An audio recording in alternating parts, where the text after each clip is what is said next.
Get out! You are not invited. My son-in-law shouted those exact words when I tried to sit at the beautiful Christmas table he had just finished setting.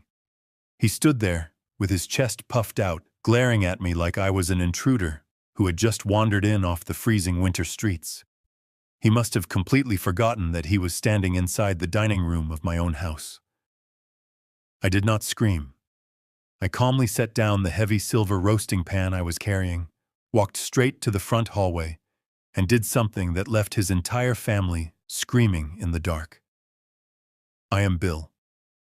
I am a 66-year-old retired civil engineer, and for the last 4 years I allowed my only daughter and her husband to treat me like a disposable bank account. Before I tell you the story of how I systematically dismantled every single piece of my son-in-law's life, please let me know what city or country you are listening from down in the comments below. Make sure to hit the like button and subscribe to the channel if you believe that greedy, arrogant bullies always deserve to face the absolute harshest consequences of their actions. The heavy silver roasting pan burned against the thick fabric of my oven mitts. I had spent the entire morning in the kitchen, carefully preparing a massive, expensive prime rib roast for our traditional Christmas dinner. The scent of rosemary, garlic, and rich roasted meat filled the air, a smell that used to bring my late wife so much joy during the holiday season. I pushed open the swinging wooden door that separated the kitchen from the formal dining room, carrying the centerpiece of the meal. I expected to see my family waiting happily. Instead, I walked into a room that felt entirely hostile. My grand mahogany dining table, the one I had purchased 30 years ago to celebrate my promotion at the engineering firm, was completely surrounded. Every single one of the 12 chairs was occupied. My son-in-law Tyler had invited his parents, his 2 brothers, and their wives without asking me. They were already drinking the expensive bottles of red wine I had been saving in my cellar. They were laughing loudly, tearing into the warm bread rolls and acting as if they were the lords of a grand manor. I paused at the head of the table. That was my chair. It had always been my chair. But currently, Tyler's father was sitting in it, swirling his wine glass with a smug, entitled expression on his face. I stood there, holding the heavy pan, waiting for someone to realize I needed a place to set the meat down, waiting for someone to offer me a seat in my own home. Tyler noticed me first. He was 36 years old, wearing a tailored sweater that I knew he could not afford on his inconsistent salary. He stood up from his chair, wiping his mouth with a linen napkin, and stepped directly into my path. He did not offer to help me carry the heavy pan. He did not say, "Merry Christmas." He just looked at me with an expression of pure, unadulterated disgust. Tyler crossed his arms over his chest and blocked my way. He looked me right in the eyes and delivered the words that shattered the illusion of our family forever. "Get out," he said, his voice loud enough for the entire table to hear. "You are not invited to sit with us. This is a private family dinner. We do not have any room for you at this table." The entire dining room fell completely silent. The clinking of silverware stopped. The loud laughter died instantly. Tyler's parents looked at me with identical smirks, clearly enjoying the humiliation of the old man. I felt a cold, hard knot form in the center of my stomach. I slowly turned my gaze away from Tyler and looked directly at my daughter, Natalie. She was 34 years old, the child I had raised, the child I had protected, the child whose college tuition I had paid for in full. I waited for her to stand up. I waited for her to tell her husband to stop being so cruel. I waited for her to defend her father in his own home. Natalie did absolutely nothing. She kept her head bowed down, staring intently at the intricate pattern on her porcelain dinner plate. She picked up her wine glass with a slightly trembling hand and took a long sip, completely refusing to meet my eyes. Her silence was not just cowardly. It was a loud, undeniable confirmation that she was completely complicit in this abuse. The betrayal was absolute. For 4 years, I had allowed Tyler and Natalie to live in my large 4-bedroom house completely rent-free so they could save money to buy their own place. I paid the property taxes. I paid the utility bills. I bought the groceries. I absorbed all the financial pressure so they could build a life for my 7-year-old grandson, Mason. And this was my reward. Being treated like a stray dog begging for scraps at my own dining table on Christmas Day. Tyler took a step closer to me, trying to use his height to intimidate me. "I told you to get out, Bill," Tyler sneered aggressively, pointing his finger toward the kitchen door. "Go eat your food in the kitchen or go down to the basement. We are trying to enjoy a nice holiday without your depressing mood ruining the atmosphere." Tyler expected me to start yelling. He wanted me to throw a childish tantrum. He wanted me to drop the heavy roasting pan and start screaming about how unfair this all was, so he could point at me and tell his parents that I was going crazy in my old age. He wanted a reaction that he could use against me. I refused to give him that satisfaction. My mind, trained by 4 decades of rigorous civil engineering, instantly detached from the emotional pain and shifted into a cold, calculating state of absolute clarity. I did not say a single word. I simply turned slightly to my right and carefully set the heavy roasting pan down on the wooden side buffet. I made sure the pan was perfectly centered. I took off my stained oven mitts and folded them neatly on the counter. The silence in the room was so thick it felt suffocating. Everyone was staring at me, waiting to see what the broken old man would do next. I turned my back on all of them and walked out of the dining room. I walked with a steady, measured pace down the long central hallway of my home. The walls were lined with framed photographs. I walked past the picture of my late wife holding Natalie as a newborn baby. I walked past the picture of Natalie graduating from university. I felt the last remaining threads of my unconditional love for my daughter detach and wither away. She had chosen her path. She had chosen to ally herself with a parasite. I reached the end of the hallway and stopped in front of the large gray metal utility panel built into the wall. As an engineer, I understood systems. I understood power. And I understood how quickly a structure could collapse if you removed its primary support. I unlatched the metal door of the utility box. I looked at the rows of perfectly labeled black switches. I ignored all the individual room controls and placed my hand directly on the massive 200-amp main breaker switch at the very top. I gripped the thick plastic lever and pulled it down with a forceful, satisfying motion. The heavy metallic clack echoed loudly in the small hallway. Instantly, the entire house was plunged into absolute impenetrable darkness. The joyful Christmas lights on the tree outside the window died. The warm chandelier above the dining table went black. The humming of the large refrigerator completely ceased. Less than 2 seconds later, the chaos erupted. The terrified screams of Tyler's mother echoed from the dining room.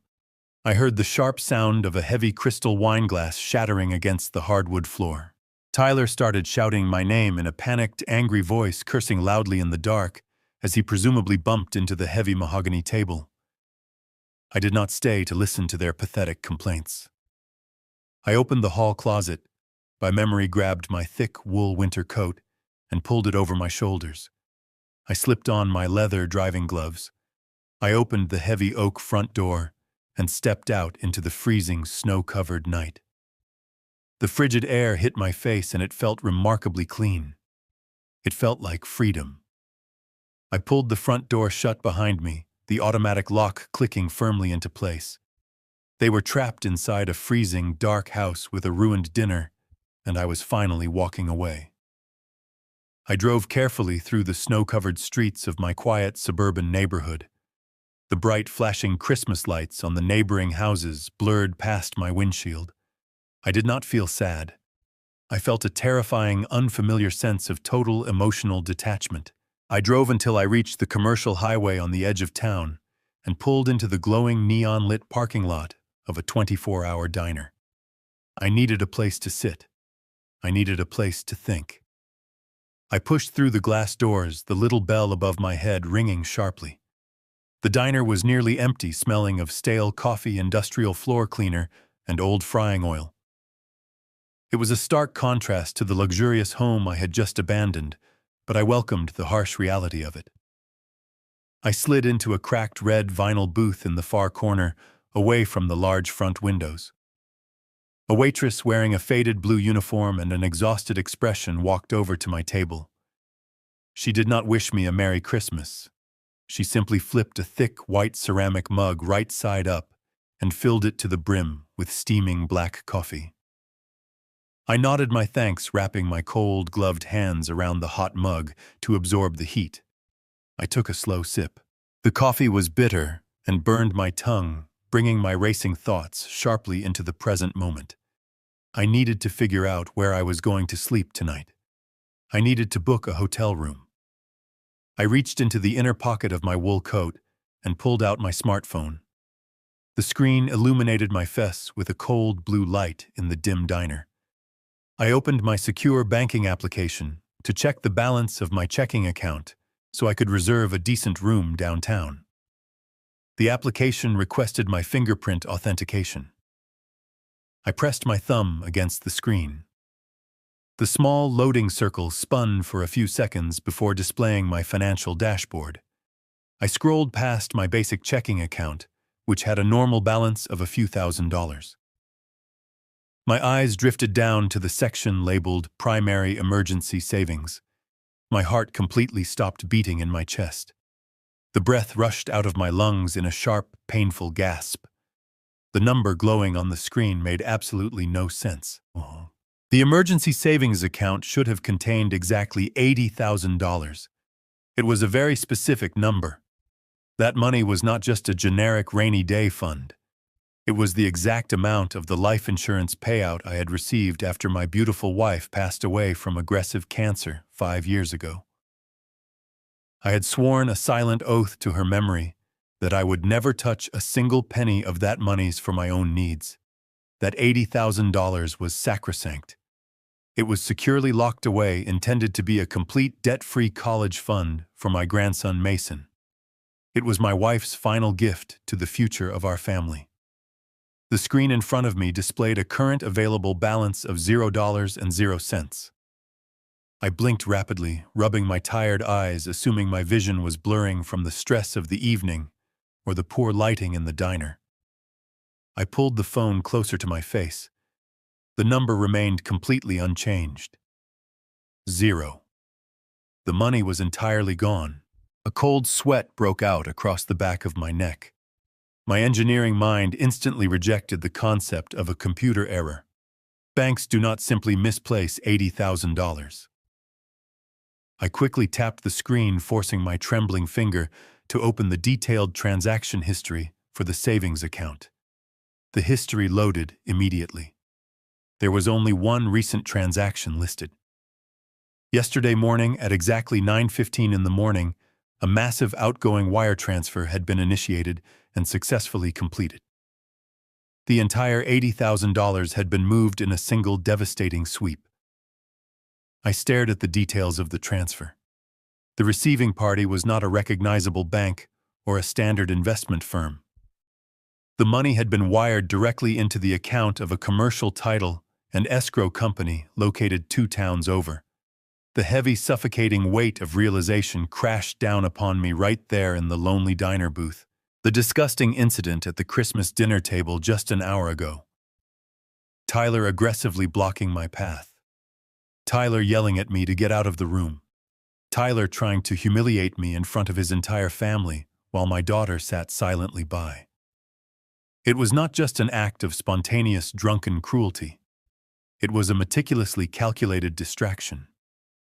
Tyler had provoked a massive emotional fight, hoping I would be too distressed, too angry, or too heartbroken to look at my financial applications during the long holiday weekend.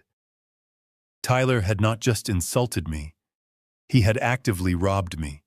He had stolen the legacy of my dead wife. He had stolen his own son's future. And he was currently using my money to fund some kind of massive real estate transaction behind my back.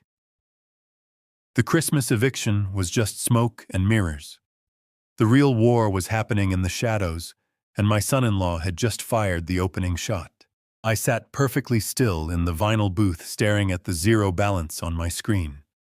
The cold detachment I had felt while shutting off the power to the house vanished, replaced by a terrifying burning inferno of absolute rage. Tyler thought he was dealing with a weak, tired old man who would simply cry and accept defeat.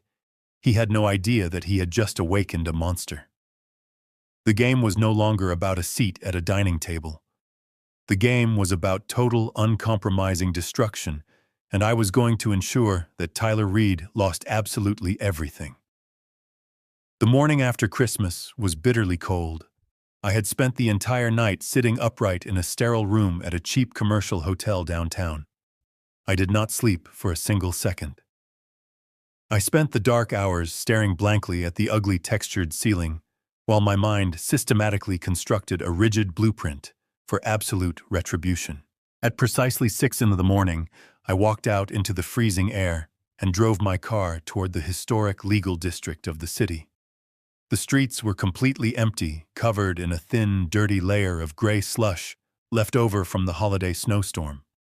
The bright, artificial holiday cheer that had suffocated me the night before at my own dining table was now entirely gone. I appreciated the bleakness of the morning. It perfectly matched the frozen, desolate landscape of my own heart. I pulled my car to the curb in front of an imposing 3-story brick building. I had helped design the structural retrofitting for this exact building 30 years ago. The polished brass plaque bolted to the heavy oak front door read, "Benjamin Foster and Associates." Ben had been my closest confidant and loyal friend for over 4 decades. We had stood beside each other through marriages, the births of our children, and the devastating funerals of our wives. But more importantly for my current situation, Ben was recognized as one of the most ruthless, brilliant, and deeply feared real estate attorneys in the entire state. I knocked firmly on the thick glass panel of the front door. A moment later, the heavy deadbolt clicked loudly. Ben stood in the doorway wearing a thick gray wool sweater and holding a steaming ceramic mug of black coffee. He had opened his office on a federal holiday entirely because of the brief, deeply unsettling voicemail I had left him at 3 in the morning. He did not offer a cheerful holiday greeting. He took one look at my exhausted face, stepped aside silently, and motioned for me to come inside the building. The interior of Ben's office smelled heavily of aged, paper-worn leather and strong, bitter coffee. We walked straight into his main conference room, a massive space lined from floor to ceiling with heavy, intimidating law books. I took off my heavy winter coat and sat down in a high-backed leather chair at the end of the long mahogany table. Ben sat directly across from me, placing his coffee mug down with a soft thud. He looked me directly in the eyes and instructed me to start from the very beginning. I did not waste his time with emotional complaints or tearful storytelling. I did not cry about my daughter, pathetic cowardice, or the intense humiliation I suffered at the dinner table. I spoke with the precise, mechanical, and uncompromising detachment of a senior civil engineer reporting a catastrophic structural failure. I told him about checking my banking application in the diner. I told him about the $80,000 entirely missing from my emergency savings account. I explained clearly that this was not just spare cash. It was the life insurance payout from my late wife's sacred money, completely earmarked to guarantee a debt-free college education for my young grandson. I detailed the exact time, date, and routing numbers of the unauthorized wire transfer to the unknown escrow company. Ben listened carefully to every single word without interrupting me once. As I laid out the stark facts, I watched his physical posture completely transform. The relaxed, comfortable demeanor of an old friend completely vanished. His shoulders squared, his eyes hardened into cold steel, and his jaw set firmly. He was rapidly shifting into a state of absolute legal aggression. When I finally finished speaking, Ben remained perfectly silent for a long moment, tapping his index finger rhythmically against the polished wood of the conference table. He leaned forward and stated that major banking institutions do not authorize $80,000 wire transfers based on a simple phone call or a stolen digital password. He explained that there had to be a massive foundational legal mechanism already in place, something that allowed Tyler to move that amount of wealth without triggering immediate federal fraud alerts. We needed to find the exact source of that legal authority. Ben stood up abruptly and walked over to his large executive desk situated at the far end of the room. He woke up his sophisticated dual-monitor computer system. I pulled my chair closer, sitting right beside him as the bright screens illuminated his deeply focused face. The large office was dead silent except for the rapid, aggressive clicking of his keyboard. Ben bypassed the standard public internet gateways and logged directly into the highly secure, restricted digital portal for the County Clerk and Property Records Division. He typed in my full legal name, my social security number, and the exact street address of my property. He told me that we were looking for any official document filed under my name within the last 90 days. The database search engine spun for what felt like an agonizing eternity. My heart hammered heavily against my ribs, echoing in my ears. I watched the green progress bar inch slowly across the bottom of the screen. Finally, the system populated a dense list of official registered documents. Ben scanned through them quickly. Most of them were very old and completely harmless. He saw the original deed to my house from 30 years ago. He saw the official mortgage payoff certificate I had proudly filed a decade ago. But at the very top of the list, automatically highlighted in bright yellow by the system, was a completely new entry. The filing date stamped on the document was exactly 14 days ago. It was a Monday. I remembered that specific day perfectly, because Tyler had generously offered to take my car to the mechanic to get the oil changed effectively, leaving me stranded and alone at the house for several hours. He had created the perfect window of opportunity. Ben hovered his mouse cursor over the bright blue document link. He paused, glancing at me with a grave, serious expression, warning me to mentally prepare myself for whatever we were about to see. He clicked the link, and a scanned legal document immediately populated on the large right monitor. The title printed at the very top of the document in bold, undeniable black letters made my blood run cold. It read, "General Durable Power of Attorney." I felt the air completely leave my lungs. Ben quickly began scrolling through the 4 pages of dense, complicated legal text. He read the most dangerous clauses aloud, translating the heavy legal jargon into a terrifying, easy-to-understand reality. The document explicitly granted my son-in-law absolute, unrestricted, and total control over my entire personal estate. It gave him the unyielding legal authority to access all of my bank accounts, empty my secure safety deposit boxes, make critical medical decisions on my behalf, and effortlessly sell any real estate property I owned. According to this legally binding piece of paper, Tyler was legally acting as my absolute proxy. To the banks, the local government, and the entire financial system, Tyler and I were exactly the same person. I stared at the glowing screen in pure, unadulterated disbelief. Ben scrolled down to the final page of the document, where the authorizing signatures were located. There, sitting perfectly on the designated dotted line, was my signature. It was an absolutely flawless, terrifying replication of my unique handwriting. Every single loop, every slant, and every specific pressure point was perfectly imitated. Tyler had clearly sat in his room and practiced it hundreds of times until he mastered it. But there was one fatal, damning flaw that proved the document was a complete forgery. Directly underneath the fake signature was a small circular date stamp and the official signature of a public notary. Ben leaned much closer to the monitor, his eyes narrowing dangerously as he inspected the notary seal. He recognized the name immediately. The notary was a corrupt individual who operated out of a shady, failing used car dealership on the south side of town, someone Ben had previously investigated for facilitating fraudulent real estate closings. Tyler had not just forged my name on a piece of paper, he had hired a corrupt state official to illegally validate the document, making it appear entirely legitimate and bulletproof to the banking system. This was not a sudden crime of opportunity or a moment of weakness. This was a highly sophisticated, meticulously planned financial assassination. Tyler had been laying the groundwork for this massive theft for weeks, smiling at me across the breakfast table while actively plotting to strip away everything I had worked for my entire life. The missing $80,000 was only the beginning of his plan. With this powerful document in his possession, Tyler had the absolute authority to sell my house right out from under me without my knowledge. Ben slowly turned his large leather chair to face me, his face completely devoid of any softness or emotion.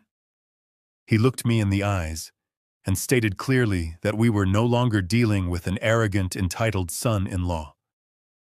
We were dealing with a highly dangerous, calculating criminal who currently held the keys to my entire existence. Ben did not stop moving after discovering the forged document. The revelation of the fake power of attorney hung heavily in the air of the quiet office, but there was absolutely no time to sit and process the emotional shock. As a civil engineer, I was trained to analyze the structural integrity of a building after a critical failure. Ben was doing the exact same thing with my life. He immediately opened a new tab on his computer browser. He began to trace the exact routing number of the escrow company that had received my stolen $80,000. I sat rigidly beside him, my chest tight, watching the large monitor as he navigated through a complex hidden web of corporate registrations and financial databases. He typed furiously, his jaw clenched tight in anger. He explained to me in a low, steady voice that criminals often use anonymous shell companies to hide stolen funds, hoping to create a maze that the authorities cannot quickly follow. But Tyler was not a sophisticated criminal mastermind. Tyler was an arrogant, greedy amateur who genuinely believed he was smarter than the entire legal system. Ben accessed the official state business registry and ran a comprehensive search on the escrow company name listed on my bank statement. Within seconds, the system provided a direct hit. The company was completely legitimate. It was a high-profile brokerage firm that primarily handled multi-million-dollar real estate transactions in the downtown financial district. Ben then logged into a highly secure, specialized real estate database that senior lawyers use to track pending property transfers before they are made available to the general public. He meticulously cross-referenced the escrow company with the legally registered name of my son-in-law. I watched closely as a long list of commercial properties and residential estates flashed rapidly across the screen. Ben filtered the search results by pending transactions scheduled for this current month. The system paused for a brief agonizing moment calculating the vast amount of data. Then, a single highly detailed property listing appeared on the right monitor. Ben leaned back in his heavy leather chair, rubbing his chin thoughtfully. He pointed a steady finger at the screen and told me that we had just found exactly where my grandson and his stolen college fund had gone. I leaned forward and looked at the vivid, high-definition photographs dominating the top half of the screen. It was a massive, incredibly modern luxury condominium located in the most expensive, exclusive skyscraper in the downtown commercial district. The pictures showed massive floor-to-ceiling glass windows, a private wrap-around balcony overlooking the entire city skyline, a pristine white marble kitchen, and custom hardwood floors. It was the exact kind of opulent property that billionaires and elite corporate executives purchased to show off their immense wealth. I carefully read the listing price printed in bold black numbers at the top of the web page. It was $1.2 million. My analytical mind struggled to comprehend the basic mathematics of what I was seeing. Tyler was a mid-level marketing manager. He drove a leased car. He complained constantly about the cost of groceries. He could barely afford to pay his own basic credit card bills without constantly asking my daughter to beg me for a temporary loan. He had absolutely no financial capacity to purchase $1 million property, nor would any legitimate bank ever approve him for a mortgage of that massive size. Ben scrolled down to the confidential broker notes attached to the bottom of the listing.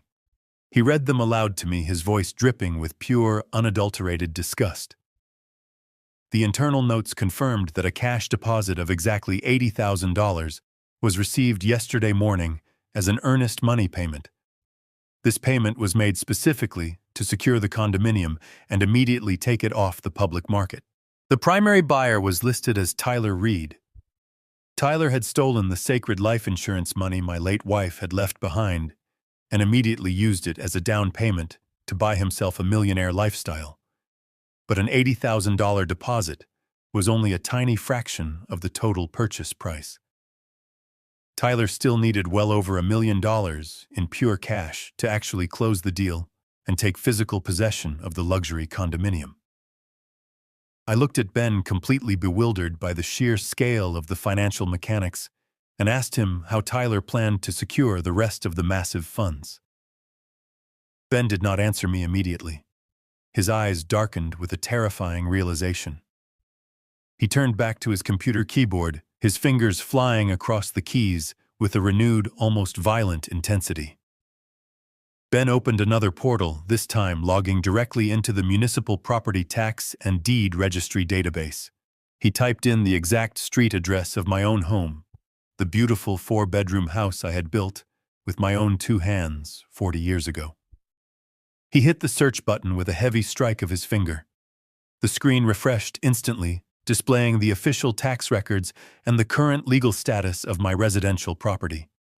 A bright red banner stretched completely across the top of my property file. The banner read, "Pending sale." I felt the warm blood completely drain from my face. My stomach twisted into a painful, nauseating knot that made it difficult to breathe. Ben clicked on the red banner to open the attached commercial sales contract. The digital document loaded slowly, revealing a massive, legally binding real estate transaction. My family house was not being sold to another young family looking to build a life. It was being sold to a massive, aggressive corporate development firm that specialized in buying old properties, demolishing them completely, and building high-density luxury townhouses in their place. I stared in absolute paralyzing horror at the purchase price listed on the second page of the contract. $800,000. The corporate buyer was paying entirely in liquid cash to expedite the process, and the person listed as the authorized seller utilizing the forged power of attorney to completely bypass my knowledge and legal consent was Tyler. He had literally sold my family home. He had sold the sacred place where my wife and I had raised our only daughter. He had sold the living room where we celebrated countless birthdays, the backyard where I taught my grandson how to throw a baseball, the very walls that held every single precious memory of my entire adult life. He had sold it all to a soulless, faceless corporation to be mercilessly bulldozed into the dirt. The sickening puzzle pieces finally snapped together in my mind, creating a picture of pure evil. Tyler was using the $800,000 cash payout from the sale of my house to fund the remaining balance of his luxury downtown condominium. He planned to render me completely homeless, steal my entire net worth, and live like a king in a glass tower using my money. The sheer magnitude of his betrayal was almost impossible to process. Ben scrolled silently to the very bottom of the commercial sales contract, searching for the agreed-upon dates of execution. He stopped scrolling and highlighted a single line of text in bright blue. He pointed his silver pen directly at the screen, tapping the glass monitor to ensure I understood the urgency. The official closing date for the sale of my house was listed as December 31st. Today was December 26th. I stared at the date on the screen, the terrifying gravity of the situation crushing down on my chest like a physical weight. We had exactly 4 days. In exactly 4 days, the corporate developers would wire $800,000 into a bank account controlled entirely by my son-in-law. He would then instantly transfer those stolen funds to the downtown escrow company to finalize the purchase of his luxury condo.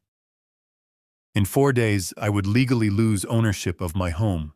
I would lose my life savings, and I would be left wandering the freezing streets with absolutely nothing to my name. Tyler had timed everything perfectly. He had planned this massive financial assassination around the chaos of the holiday season, knowing full well that banks' law offices and government buildings operated on heavily limited schedules. He knew people would be distracted by family gatherings and holiday shopping. He thought his master plan was completely flawless. He thought he had successfully trapped a weak, helpless old man who would be too confused and heartbroken to fight back. But Tyler made one critical, fatal miscalculation in his grand design. he left me alive. I looked away from the computer monitor and looked directly into the eyes of my oldest friend. I did not feel any fear anymore.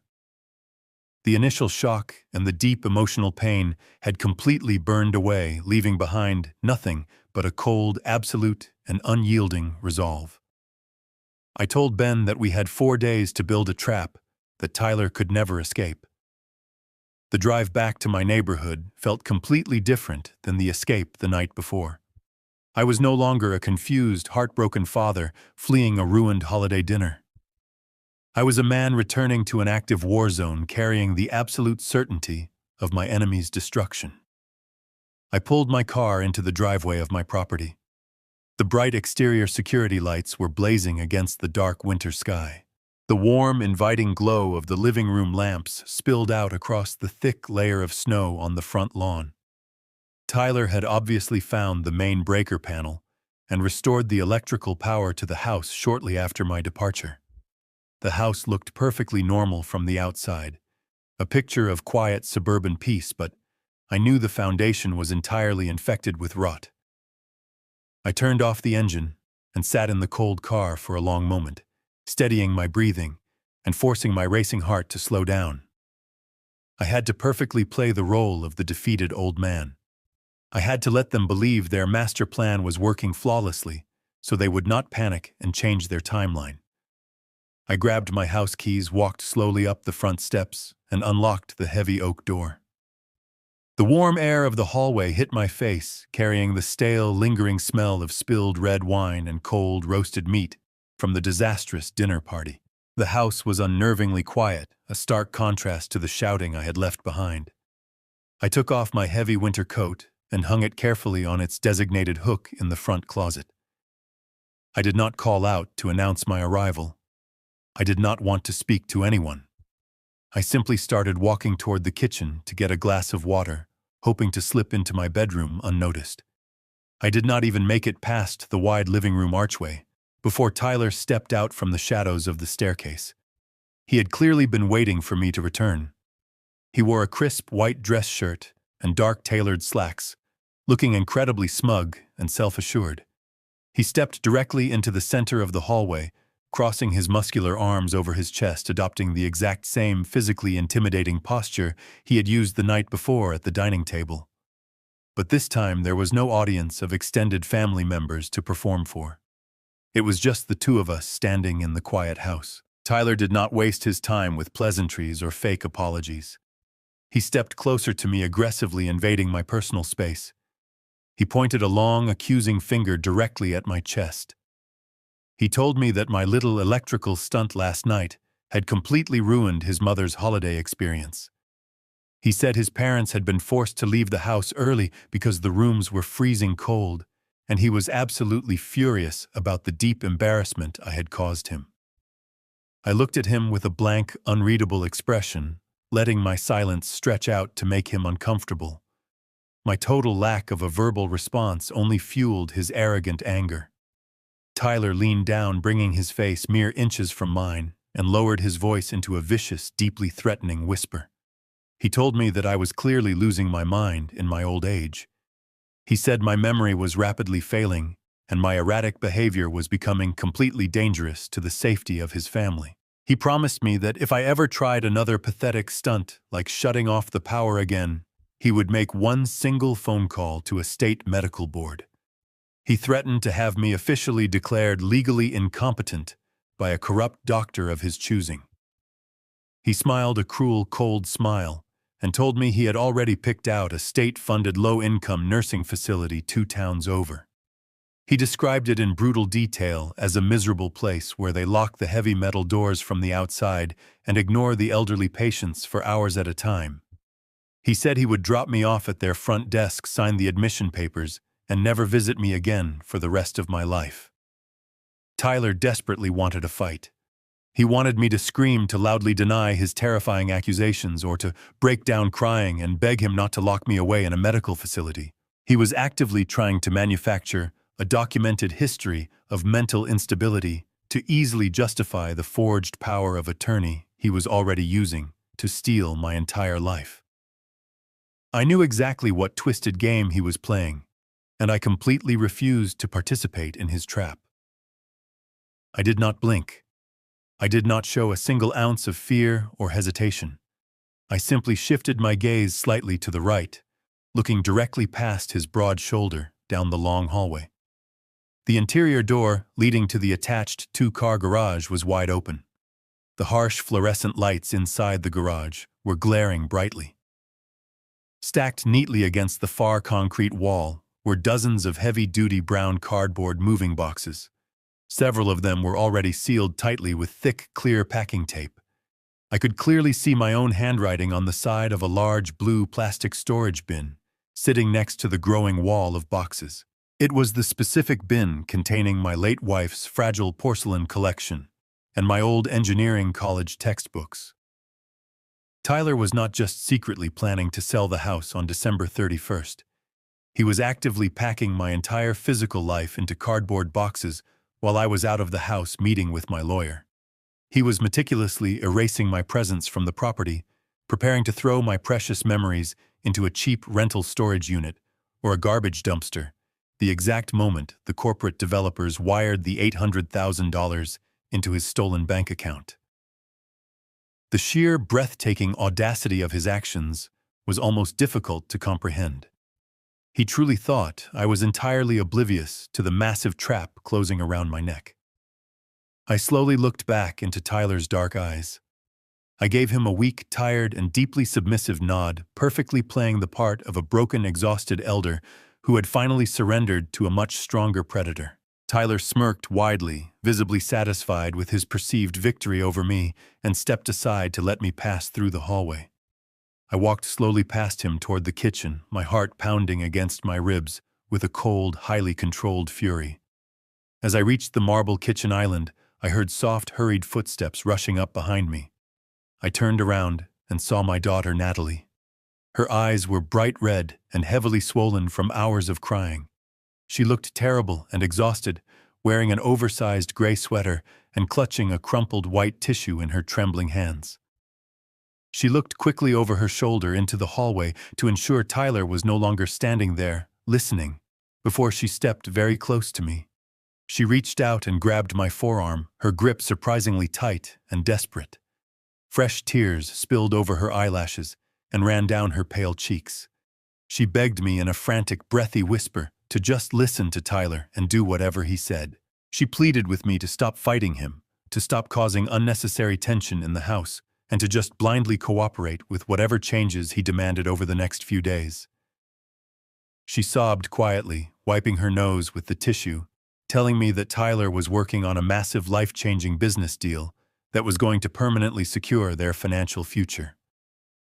She looked me right in the eyes and confessed that their marriage had been rapidly falling apart under the intense stress of living in my house, but this brand new real estate opportunity was finally going to fix all of their problems and save her broken family. The warm kitchen suddenly felt freezing cold.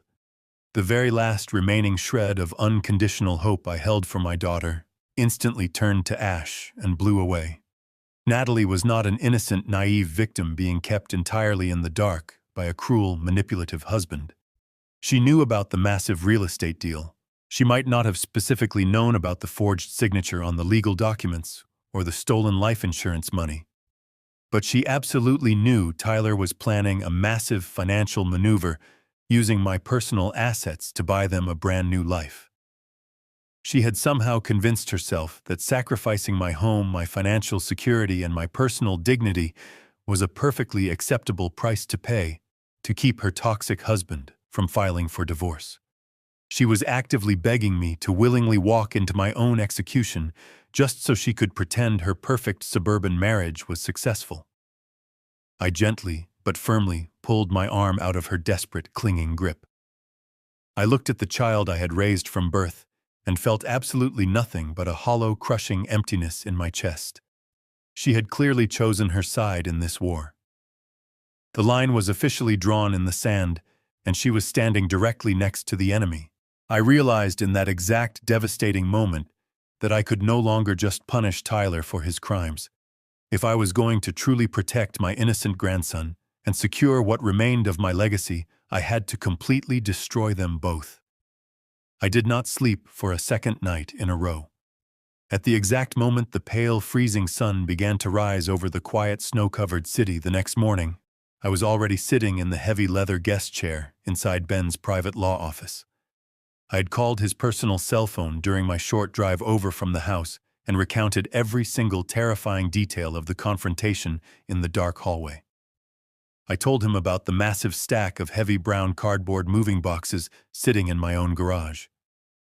I described the specific blue plastic storage bin that held my late wife's fragile porcelain collection, a collection Tyler was carelessly preparing to throw away.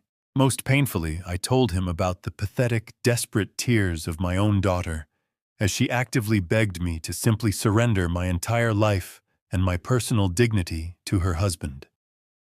I told him how Natalie had chosen to protect her failing marriage over my safety. Ben was absolutely furious when I finished the story. His face was flushed with a deep, angry red that contrasted sharply with his gray hair. He paced violently back and forth across the entire length of his large office, his expensive leather dress shoes squeaking sharply against the polished hardwood floor. He was no longer acting like a calm, collected, and professional real estate attorney. He was acting like a fiercely protective brother preparing for a vicious physical fight. He abruptly stopped pacing, walked over to his large mahogany desk, and slammed both of his hands down flat against the smooth wood. He looked me right in the eyes and declared in a booming voice that we were going to the local police precinct right this very second. He stated loudly that he personally knew the commanding officer of the Financial Crimes Unit, a man he had worked with for over 20 years, and that we could have Tyler arrested for forgery and elder abuse before the local banks even opened their doors for the day. Ben aggressively grabbed his heavy winter coat from the brass coat rack in the corner and ordered me to get up from the chair. He wanted to instantly freeze the downtown escrow account, completely cancel the pending commercial sale of my house, and throw Tyler into a cold, concrete holding cell immediately. He firmly believed that deploying swift, overwhelming, and immediate legal force was the only acceptable way to protect me from the massive financial threat hanging over my head. I did not move a single muscle. I remained sitting perfectly still in the leather chair, my hands resting calmly and quietly on my lap. I looked up at my oldest, dearest friend and softly told him to put his coat away and sit back down. Ben stared at me in absolute shock, holding his thick winter coat suspended in midair, completely unable to comprehend why a victim of massive fraud was openly refusing to go to the police. I took a slow, deep breath to steady my racing heart and carefully explained the fatal, catastrophic flaw in his aggressive plan. I spoke with the cold, calculated, and entirely detached precision of a senior civil engineer diagnosing a hidden structural weakness in a massive concrete bridge. I explained that if we went to the local police detectives right now, Tyler would absolutely not face the total, uncompromising destruction he rightfully deserved. He was a wealthy-looking, smooth-talking, and highly manipulative young man with absolutely no prior criminal record. The moment the police knocked on his door, he would immediately hire a slick defense attorney and confidently claim that the entire situation was simply a massive, unfortunate family misunderstanding. He would boldly lie to the investigators and say that I had willingly and knowingly signed the power of attorney several months ago and simply forgot about it because of my rapidly advancing age. The most sickening part of the reality was that my own daughter Natalie would likely stand up in a public courtroom and falsely testify under oath that I was suffering from severe memory loss and dementia, validating the exact threat Tyler had whispered to me in the hallway. The local county prosecutor would look at the incredibly messy, emotional family dynamic and likely offer Tyler a very generous, quiet plea deal to avoid a lengthy public trial. Tyler would ultimately get a pathetic slap on the wrist. He would receive a few short years of basic probation, complete some minor community service at a local charity, and he would walk completely free. He would remain comfortably married to my daughter, He would stay living in my house, and he would simply wait in the shadows until he found another, more secure way to steal my money. I looked Ben directly in the eyes and told him that I absolutely refused to let this parasite escape with a minor inconvenience. I did not want to simply stop the corporate sale of my house. I wanted Tyler to confidently walk right into a massive, inescapable federal trap from which he could never, ever recover.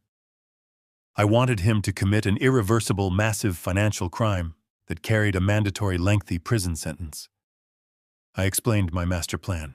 If we intentionally let him finalize the commercial sale on December 31st, the exact moment he authorized the electronic transfer of $800,000 across state banking lines using a completely forged document, the crime automatically escalated from local county forgery to massive federal wire fraud.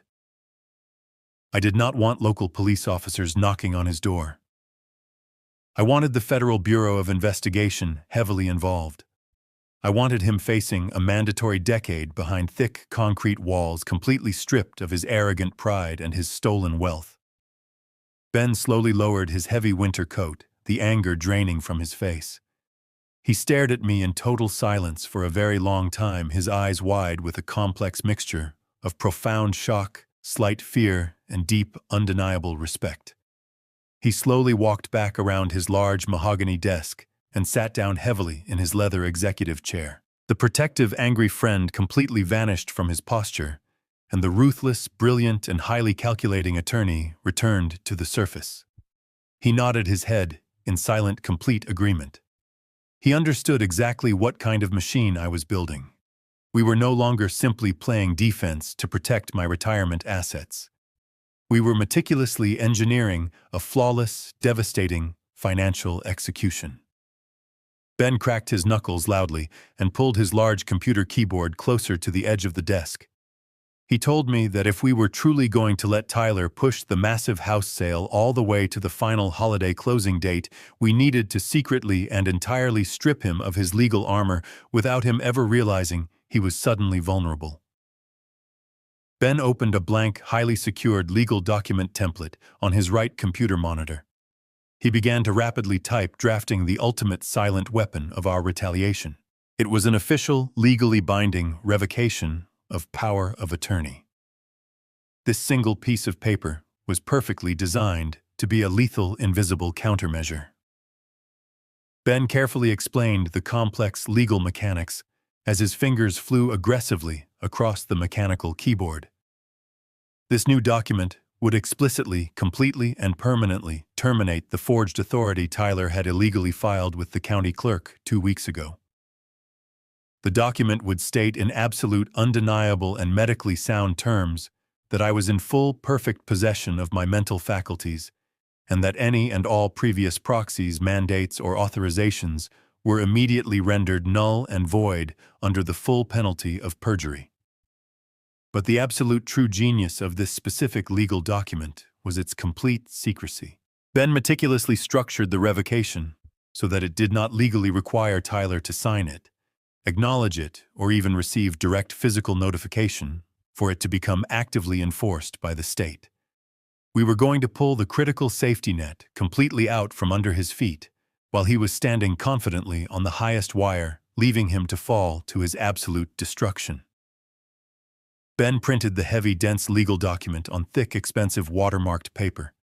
He placed the 4 pages carefully on the wooden desk directly in front of me and handed me his favorite heavy silver fountain pen. I read every single printed word with an immense, satisfying sense of impending justice. I pressed the cold tip of the silver pen to the paper and signed my full legal name on the dotted line. My signature was sharp, steady, and completely authentic, a beautiful and stark contrast to the pathetic, shaky forgery Tyler had submitted to the county. Ben immediately took the document from my hands, pressed his heavy official steel notary seal deep into the bottom corner of the page, and signed his own name with a flourish as the legally binding witness. The document was now fully armed and incredibly dangerous. Ben did not simply put the pages in an envelope and mail the revocation, waiting for the slow, incompetent government bureaucracy to eventually process it. He bypassed the public system entirely. He accessed the direct, expedited, and highly secure digital filing portal reserved strictly for senior state attorneys and judges.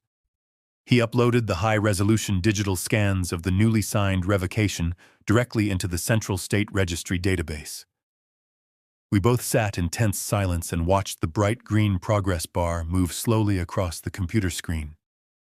A loud, sharp electronic beep suddenly echoed from the computer speakers. The state system generated a bright red 12-digit confirmation number. The document was officially legally recorded and permanently bound to my public financial record. The trap was perfectly set and completely hidden. The forged power of attorney that Tyler deeply believed gave him absolute, unquestionable control over my entire life and my property was now completely worthless. It was nothing more than a dead, empty piece of paper floating in the system. But because we filed the revocation directly with the secure state registry, Tyler would receive absolutely no warning or notification. He would confidently walk right into the downtown title company on New Year's Eve wearing his expensive suit, completely believing he held the absolute power of a king. He would be totally unaware that he was legally nothing more than a common, desperate criminal committing a massive federal offense on high-definition security cameras. I leaned back in the comfortable leather chair, feeling a dark, cold, and entirely unfamiliar smile touch the corners of my mouth. The board was perfectly set. The pieces were moving exactly where I wanted them to go. Now I just had to return to my house and flawlessly play the pathetic role of the defeated, broken victim for 3 more agonizing days. I drove back to my house with the absolute certainty of a man who had just secretly rigged a massive concrete bridge to collapse. I pulled into the driveway, parked my car in the garage next to the towering stacks of cardboard moving boxes, and walked through the interior door with my shoulders intentionally slumped forward. I let out a long, heavy sigh that echoed loudly in the quiet hallway, perfectly broadcasting my manufactured despair to anyone listening. I walked straight up the carpeted stairs to my master bedroom, making sure my footsteps sounded incredibly heavy, slow, and entirely tired. I went to the very back of my deep walk-in closet and pulled out a battered, faded brown leather suitcase that I had not used in over a decade. I carried it like it weighed 100 pounds, placed it gently on the center of my large bed, and unzipped it with visibly trembling hands. I walked over to my heavy oak dresser and began pulling out thick winter sweaters, plain cotton shirts, and a few pairs of simple trousers. I folded them slowly, deliberately, acting like a man whose entire spirit and will to live had been completely crushed into fine dust. I made absolutely sure the bedroom door remained wide open to the hallway. I needed a captive audience for this pathetic performance. I needed my son-in-law to walk past that door and see with his own 2 eyes that his cruel threats from the night before had successfully broken my resistance. I packed a small worn leather toiletry bag with my shaving kit, my toothbrush, and my daily blood pressure medication. Every single slow, agonizing physical movement was a carefully calculated lie. Inside my mind, I felt incredibly sharp, highly energized, and completely dangerous. But on the outside, I was perfectly portraying a sad, confused 66-year-old man preparing to be discarded by his own family, like a bag of worthless garbage. It did not take very long for the predator to smell the blood in the water. Within 20 minutes, I heard the arrogant, heavy footsteps of my son-in-law marching down the upstairs hallway. Tyler stopped directly in the open doorway of my bedroom. I did not look up from my task. I kept my eyes focused downward on the faded brown suitcase, slowly and methodically smoothing out the wrinkles in a gray wool sweater. I heard the sharp, distinct clinking of ice cubes against heavy crystal. Tyler was casually drinking a large glass of my most expensive aged single malt scotch, openly celebrating his twisted victory in the middle of the afternoon. He leaned comfortably against the wooden doorframe, took a slow, highly exaggerated sip of the stolen liquor, and let out a dark, mocking chuckle. He told me that he was genuinely glad to see I had finally decided to be reasonable and accept the harsh reality of my situation. He stated that my decision to start packing early was very mature completely ignoring the horrifying fact that he was forcing me out of my own home under the threat of being locked in a secure medical ward. He took another long drink of the expensive scotch and arrogantly suggested that I should only pack my absolute basic necessities. He reminded me with a cruel, cold smile playing on his lips that the low-income state facility he had selected for me had extremely limited closet space. He actually had the sheer breathtaking audacity to tell me that I would not need my nice tailored suits or my expensive leather dress shoes anymore, because my brand new life would consist entirely of sitting in a plastic chair, staring at a blank television screen all day. I forced my hands to shake slightly as I placed another folded shirt into the suitcase. I softly told him that I understood perfectly. I kept my voice weak, entirely devoid of any anger, resentment, or resistance. Tyler smiled a wide, deeply predatory smile, completely intoxicated by his absolute perceived power over my entire existence. Suddenly, the sharp, melodic ringing of the front doorbell echoed loudly through the large house. Tyler immediately straightened his posture, his smug smile shifting rapidly into a look of serious, aggressive business confidence. He quickly swallowed the rest of the expensive scotch, placed the empty crystal glass carelessly on my antique hallway console table, and practically ran down the stairs to open the door. I completely stopped pretending to pack the suitcase. I walked silently out of my bedroom and stood quietly in the dark shadows at the very top of the wooden staircase, looking directly down into the brightly lit front foyer. Tyler swung the heavy oak front door open to reveal three men dressed in sharp, meticulously tailored business suits and thick black wool overcoats. They were the corporate real estate developers. They did not look like men who cared about precious family memories or beautiful suburban architecture. They looked like cold, highly efficient financial predators looking for their next profitable meal. Tyler greeted them with excessive, almost embarrassing enthusiasm, shaking their hands vigorously and welcoming them into the house as if he had personally built the foundation with his own two hands. He loudly invited them to take a final comprehensive walkthrough of the entire property before the fast-approaching holiday closing date. The lead developer, a tall man with sleek silver hair and a completely humorless expression, stepped inside the foyer and immediately began pointing at the interior walls. He did not admire the custom woodwork or the expensive imported light fixtures I had installed for my late wife. He turned to his younger associates and started casually discussing which structural load-bearing walls needed to be completely demolished first. He talked loudly about tearing up the massive ancient oak trees in the front yard to make room for a paved concrete parking lot for the new construction. They were actively, mercilessly dissecting my beloved family home right in front of my eyes, treating my entire life's work like nothing more than an annoying physical obstacle standing in the way of their new luxury high-density townhouse project. I stood perfectly still in the shadows of the upper hallway, carefully controlling my breathing, watching the disgusting display of unchecked corporate greed happening in my own living room. Tyler walked closely beside the lead developer, eagerly answering all of their structural questions and nodding his head repeatedly like an obedient, desperate dog. After 20 agonizing minutes of aggressively measuring the downstairs rooms, tapping on the drywall, and taking bright digital photographs of the property, the group returned to the main foyer right at the bottom of the stairs. The lead developer pulled a thick black leather portfolio from his expensive briefcase. He looked directly at Tyler and stated in a loud, highly commanding voice that the physical property inspections were fully complete and entirely satisfactory to their corporate board. He confirmed that their legal purchasing department had successfully reviewed all the necessary documents Tyler had provided earlier that week.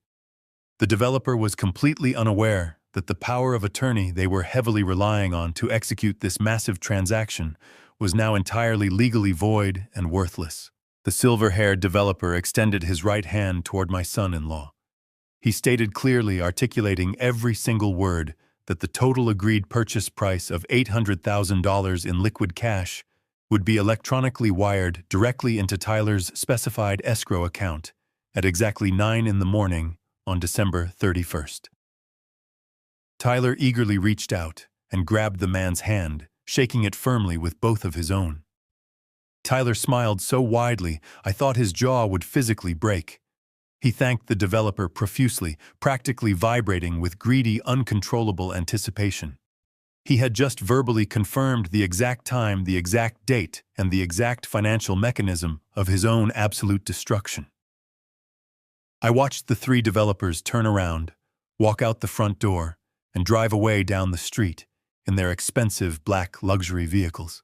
Tyler locked the heavy deadbolt behind them, spun around to face the empty hallway, and aggressively pumped his fist in the air, silently celebrating his massive stolen holiday payday. He truly thought he had just successfully stolen $800,000 and permanently secured his brand new life in a downtown $1 million luxury penthouse. He had absolutely no idea that he had just forcefully shaken hands on a massive federal wire fraud charge that carried a mandatory decade in a concrete prison cell.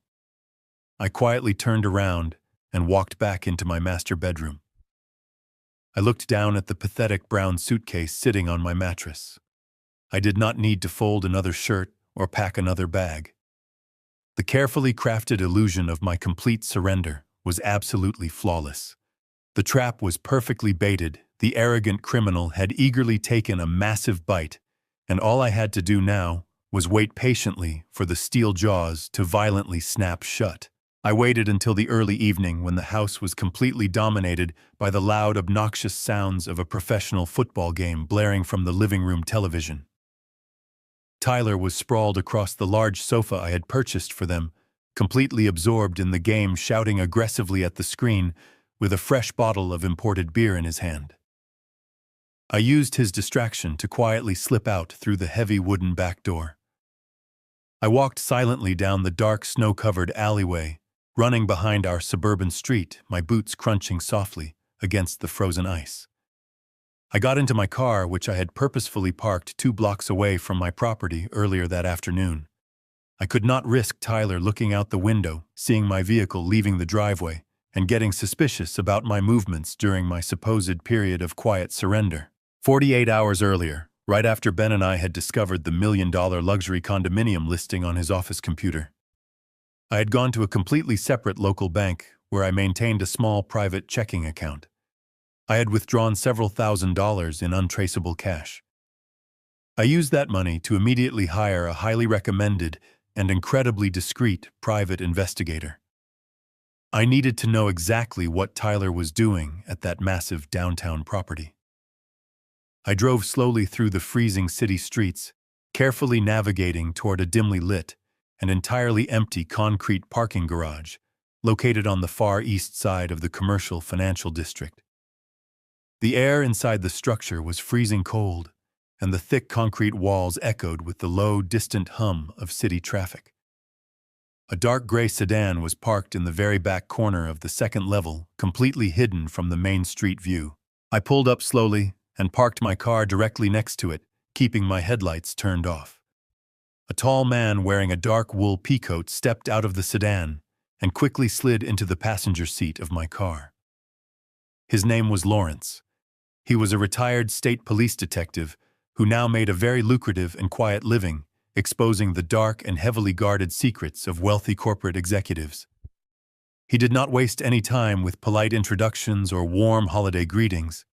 He carried a thick, heavy manila envelope in his dark leather-gloved hands. He reached up and turned on the small overhead dome light in my car, illuminating the tight freezing space with a harsh, unforgiving yellow glow. He looked at me with a deeply sympathetic and heavy expression, a specific look that instantly made my stomach drop into my shoes. He told me that he had been maintaining uninterrupted physical surveillance on my son-in-law and the downtown luxury condominium building for the past 2 full days. He took a slow breath and warned me to mentally brace myself before he opened the package. Lawrence slowly unwound the red string sealing the manila envelope and pulled out a thick stack of glossy high-resolution surveillance photographs. He laid the first few pictures out across the center console of my car, smoothing them down with his gloved hand. The images were incredibly clear, taken with a highly sophisticated telephoto lens. The first photograph showed the massive towering glass front doors of the luxury condominium building. Tyler was standing perfectly in the center of the frame, wearing his expensive tailored winter coat. He looked incredibly happy, flashing his bright, arrogant, and highly confident smile. I stared at the image, my mind desperately trying to make sense of the situation. I fully expected the next photograph to show him walking into the beautiful building with a professional real estate agent, perhaps holding a tape measure to plan the dimensions of the living room, or sketching out exactly where to put my grandson's heavy wooden toy boxes. I genuinely thought his sickening master plan was simply to ruthlessly steal my money to forcefully upgrade his family's living situation. But as Lawrence silently laid down the second and third photographs, the cold, terrifying reality of the situation crashed over me like a massive tidal wave of freezing water. Tyler was absolutely not alone in the pictures. He was standing very close to a young, remarkably beautiful woman. She appeared to be no older than 24 years old, with long, flowing blonde hair, wearing a very expensive designer leather jacket and tall boots. In the third photograph, Tyler had his arm wrapped tightly and intimately around her waist, pulling her incredibly close to his body as they walked confidently together through the polished white marble lobby of the luxury building. Lawrence tapped the third photograph with his index finger and began to calmly explain the horrific situation. He told me the young woman's name was Valerie. She was a junior marketing assistant at the exact same corporate firm where Tyler currently worked. Lawrence explained in a steady voice that Tyler and this young woman had been heavily involved in a secret and deeply intimate romantic affair for the past 8 months. Tyler had been quietly funding her luxurious, high-end lifestyle, using the various credit cards he constantly forced my daughter to pay off with her own salary. Lawrence continued to place more photographs on the console, each one significantly more devastating and undeniable than the last. There were vivid pictures of Tyler and the young woman sitting incredibly close together at an exclusive downtown restaurant, drinking tall glasses of imported champagne and laughing loudly into the night. There were pictures of them walking hand in hand out of a high-end modern furniture boutique located in the wealthy shopping district. Lawrence pointed his finger to a specific highly detailed photograph showing Tyler aggressively signing a digital delivery clipboard held by a tired moving truck driver. Lawrence explained that Tyler was currently having tens of thousands of dollars worth of brand-new custom-built Italian furniture delivered directly into the luxury condominium penthouse. He was heavily furnishing the massive, beautiful suite to the exact demanding specifications of his young mistress. I stared at the glossy photographs, my bare hands gripping the cold leather steering wheel of my car so tightly that my knuckles turned completely white and my joints ached with pressure. I desperately scanned the images, looking for any sign or any tiny hidden detail that indicated Tyler was making space for his actual family. I looked at Lawrence and asked him, my voice barely a rough whisper, if there was any evidence of a child's bedroom being prepared, or any indication that my daughter Natalie was ever brought to the property to see it. Lawrence shook his head slowly, his eyes filled with quiet pity. He stated with absolute heartbreaking certainty that there was absolutely no room for a 7-year-old boy in that modern penthouse. He told me he had legally accessed the building's internal security registry database earlier that morning. Tyler had formally registered exactly 2 permanent electronic key fobs for the secure private elevators. He registered one for himself and one for the young blonde woman. The master plan was now completely laid bare before my eyes, and it was infinitely more evil and more destructive than I had ever possibly imagined. Tyler was absolutely not planning to sell my house and move his wife and child into a bigger, better home. He was planning to steal the massive $800,000 cash payout from the corporate developers, successfully finalize the purchase of the luxury condo entirely for himself and his mistress, and completely vanish into the city. The sheer, meticulously calculated cruelty of his grand design was almost impossible for my engineering mind to fully comprehend. Tyler fully intended to let the ruthless corporate developers bulldoze my beloved family home into the dirt intentionally leaving me completely homeless and totally destitute in the freezing winter. But he also fully intended to completely abandon his own loyal wife and his innocent young son without a single penny to their names. Natalie had been standing right in front of me in my warm kitchen just yesterday, sobbing heavily and begging me to blindly cooperate with Tyler, because she genuinely believed this massive real estate deal was going to permanently save their failing marriage. She was completely blind to the terrifying fact that her husband was actively using her as a disposable human shield while he meticulously built his luxurious escape pod. He was going to leave her standing completely alone in the snow on New Year's Day with absolutely nothing but a shattered heart and a mountain of unpaid debt. I felt a deep, powerful, and entirely consuming surge of pure adrenaline flood my veins, entirely replacing the cold shock with a burning, unyielding fury. I carefully gathered the large stack of glossy photographs, placed them gently back inside the heavy manila envelope, and securely wrapped the red string around the paper clasp. I reached into my coat pocket, handed Lawrence the remaining balance of his payment in thick cash bills, and thanked him sincerely for his incredible vital work. He simply nodded his head, stepped out of my car, and disappeared completely into the dark shadows of the concrete parking garage. I sat entirely alone in the quiet vehicle for a long time, resting my hand heavily on the thick manila envelope sitting on the passenger seat. I now held the absolute ultimate weapon. These photographs were the lethal, undeniable ammunition I needed to completely destroy the pathetic illusion of Tyler's perfect marriage and absolutely crush his arrogant spirit right in front of my daughter. The evidence was irrefutable, but my mind quickly reminded me of the critical and incredibly dangerous reality of premature detonation. If I drove back to the house right now, kicked open the front door, and violently threw these glossy pictures onto the living room coffee table, the massive emotional explosion would instantly derail the entire legal operation. Tyler would completely panic. He would immediately cancel the commercial house sale. He would completely hide my stolen $80,000 in untraceable offshore accounts, and he would entirely avoid committing the massive federal wire fraud that specifically carried the mandatory decade in a concrete prison cell. I had to maintain my absolute agonizing silence. I had to drive back to my house, walk through the front door, look directly into the eyes of the arrogant monster who was actively planning to destroy my entire family, and say absolutely nothing to betray my knowledge. I had to hold this devastating weapon tightly against my chest and time the explosion perfectly. I had to ensure that the federal agents, the bank managers, and my entirely shattered daughter all witnessed his complete, inescapable destruction at the exact same terrifying moment on the morning of December 31st.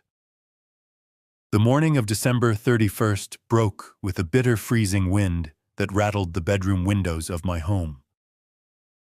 I woke up long before the sun even attempted to pierce through the heavy gray winter clouds. Today was the day. The final hours of the year were ticking away, and the massive federal trap I had spent the last 4 days meticulously building was finally armed and ready to be triggered. I lay perfectly still in my bed for a few moments, listening to the familiar sounds of my house waking up for what I knew would be the very last time under these terrifying conditions. Down the hall, I heard the heavy, aggressive footsteps of my son-in-law moving quickly between his bedroom and the master bathroom. Tyler was not moving like a man who was simply going to a standard holiday business meeting. He was moving with the frantic, highly energized pace of a man who firmly believed he was about to conquer the entire world. I slowly got out of bed, put on my simple wool sweater and corduroy trousers, and walked down the stairs to the kitchen to brew a pot of black coffee. I sat quietly at the marble island, waiting for the performance to begin. 10 minutes later, Tyler walked into the kitchen, and the sheer arrogance radiating from his body was genuinely suffocating. He was dressed in a brand new, incredibly expensive dark navy bespoke suit that fit his shoulders perfectly. He wore a crisp white silk shirt, a silver silk tie, and a pair of highly polished black leather shoes that clicked sharply against the kitchen floor tiles. He looked exactly like a millionaire corporate executive stepping out of the pages of a luxury magazine. He had obviously purchased this entire outfit entirely on credit, arrogantly anticipating the massive $800,000 cash wire transfer that was scheduled to hit his stolen escrow account in just a few short hours. He walked straight past me without offering a simple good morning, opened the refrigerator, and grabbed a bottle of expensive imported sparkling water. He leaned against the counter, crossed his ankles, and looked down at me with an expression of absolute, unadulterated contempt. He truly believed he was the undisputed king of my castle, standing triumphantly over the broken, pathetic ruins of my long life. Tyler took a slow sip of his sparkling water and checked the heavy gold watch on his left wrist. He looked at me with a cold smile entirely devoid of empathy. He told me to make absolutely sure all of my pathetic brown cardboard boxes were securely taped and stacked by the front door before he returned home this afternoon. He spoke to me slowly and loudly, using the exact same condescending tone a frustrated teacher would use to scold a very slow, disobedient child. He proudly announced that he had personally finalized all the necessary intake paperwork for my permanent relocation. He stated that a cheap medical transport van was scheduled to arrive at my driveway at exactly noon tomorrow, right on New Year's Day. He described the van in vicious detail, telling me it was the kind they used to haul away indigent patients who had absolutely no family left to care for them. He wanted me to fully understand the absolute bleakness of my immediate future. He ordered me to be sitting quietly on the front porch with my single brown suitcase when the van pulled up, strictly forbidding me from making a dramatic emotional scene in front of the neighbors. He warned me that if I caused any trouble or refused to get inside the transport vehicle, he would completely cut off my access to my grandson Mason forever. He used the child I loved more than anything in the world as a final cruel weapon to ensure my total obedience. I sat at the kitchen island, staring down into the dark reflection of my black coffee. I did not raise my voice. I did not argue. I simply gave him a slow, highly defeated nod of my head. My silent submission was exactly the fuel his massive ego desperately required. He chuckled darkly, placed the empty water bottle on the counter, and turned his back on me to grab his leather briefcase from the hallway table. At that exact moment, my daughter Natalie walked into the kitchen. She was wearing a thick pink fleece robe, her hair tied up in a messy morning bun. She looked incredibly tired, but there was a forced, desperate sense of hopeful excitement completely taking over her face. She walked directly past me, entirely ignoring my presence, and went straight to her husband. She threw her arms around Tyler's neck and kissed him deeply. She stepped back, straightening his silver silk tie with her hands, and looked up at him with eyes full of absolute blind devotion. She told him how incredibly handsome he looked in his new expensive suit. She wished him the best of luck on his massive business closing today. She actually smiled a genuine bright smile and told him that she was so incredibly proud of how hard he was working to permanently secure their family's financial future. The level of tragic, sickening irony echoing through the warm kitchen was almost too much to bear. She was actively praising the very monster who was silently plotting to completely destroy her entire existence. I watched her caress his cheek, entirely unaware that the man she was kissing was currently holding a secure digital key fob for a downtown luxury penthouse that belonged exclusively to his young blonde mistress.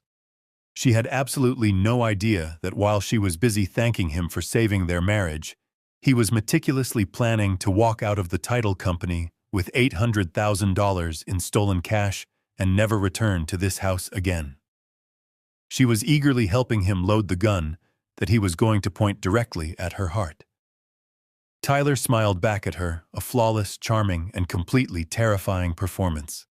He kissed her forehead, promised her they would celebrate with an expensive dinner tonight, and told her he loved her. The lie rolled off his tongue so easily, so naturally, that it made my blood run completely cold. Tyler turned around and walked out the front door, the heavy oak slamming shut behind him with a loud final thud. I listened to the powerful engine of his leased car start in the driveway and slowly back out into the freezing winter street. Natalie stood by the front window, happily watching him drive away toward his grand destiny. She let out a long, contented sigh, turned around, and finally looked at me sitting at the kitchen island. Her smile instantly vanished, replaced by a cold, hardened expression of mild annoyance. She reminded me sharply that I needed to finish packing my things before the transport van arrived tomorrow. She told me not to ruin Tyler's celebratory mood tonight by crying or complaining about my new living arrangements. She then turned her back on me and walked upstairs to wake up my grandson. The total disregard she showed for my humanity cemented my resolve. There was absolutely nothing left to salvage between us. I remained sitting in the quiet kitchen for exactly 10 more minutes, ensuring she was completely occupied on the second floor. I stood up, walked to the front hall closet, and pulled out my heavy winter coat. I reached deep into the back corner of the top shelf and retrieved my locked black leather briefcase. Inside that secure case rested the two items that were about to completely vaporize Tyler's entire world. I had the certified legally binding revocation of power of attorney that officially stripped him of all legal authority, and I had the thick manila envelope containing the high-resolution surveillance photographs of his secret young mistress. I gripped the heavy handle of the briefcase, my knuckles turning white with anticipation. The time for hiding in the shadows was officially over. The time for playing the weak, defeated old man had completely expired. I stepped out of the front door into the freezing morning air, walking briskly toward my car parked down the street.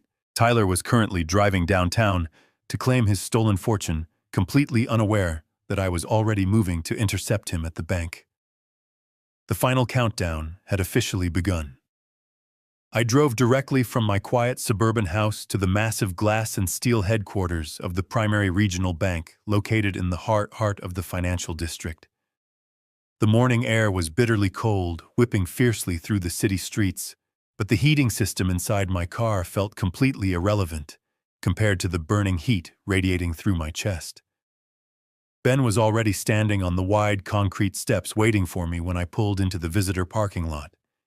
He was wearing a dark charcoal wool suit, carrying a thick leather briefcase, and projecting the intense aura of a man going into absolute legal warfare. We did not exchange a single word of polite greeting. A simple, firm nod of the head was all that was necessary between us. We walked through the heavy revolving glass doors together and completely bypassed the long lines of ordinary customers waiting patiently at the teller windows. Ben flashed his official State Bar Association credentials to the armed security guard standing near the elevators and demanded immediate, uninterrupted access to the senior branch manager. While we walked quickly down the quiet, thickly carpeted hallway of the executive suites, my mind briefly flashed to my son-in-law. Right at this exact moment, Tyler was undoubtedly walking into the plush, luxurious lobby of the downtown title company. I could easily picture him shaking hands with the front desk receptionist, arrogantly taking off his expensive tailored winter coat and sitting down in a soft leather chair with a cup of complimentary gourmet coffee. He was completely convinced that he was just a few simple signatures away from becoming a very wealthy man. He truly thought the finish line was entirely clear and completely unguarded. He had absolutely no idea that Ben and I were currently stepping into a highly secure banking office clear across town to completely detonate the bridge he was walking on. We entered the large corner office of the senior bank manager, a stern-looking woman named Sarah, who immediately recognized Ben from previous high-profile real estate litigation cases. She asked us to sit down clearly, sensing the intense, unyielding gravity we brought into her room. I sat down in the firm leather guest chair right across from her wide mahogany desk and placed my locked black briefcase securely on my lap. Ben did not bother sitting down. He stood tall, placed both of his hands firmly on the edge of her wooden desk, and commanded the absolute attention of the room.